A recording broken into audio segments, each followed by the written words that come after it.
Yeah, I'm Ronald McCain from Augusta, Kentucky, and we've been to this show ever since I was one of the ones that helped start the show. We used to have it over behind the barn over there. That was in Nanny, I think in Nanny. And I've been here every year since Nanny. And the Southeastern Club, of course, took it over 10 or 12 years ago or something like that. And but all the stuff here, I've got a whole lot more at home. I can't put it all on one trailer. And okay. Yeah, this is I'm his son, Chuck McCain from Augusta, Kentucky. This is my boy Robert. This is gonna be his stuff one of these days. He'll grow up. He's 5 years old. And he enjoys riding all of it. He really does enjoy it.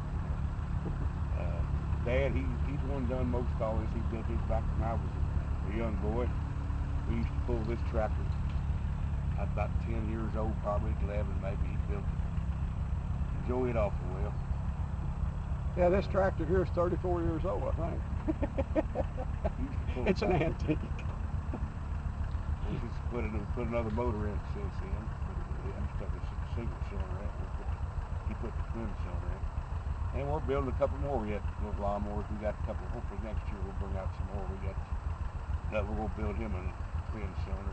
So in the process of doing that, that's going to be a winter project. Hopefully Week over at Blue Licks, I think I'm going to take my Ellis Chalmer over there. I got WD Ellis Chalmer. Probably, I've been taking this stuff all summer. I think I'll take the Ellis Chalmer next week. That's about all right.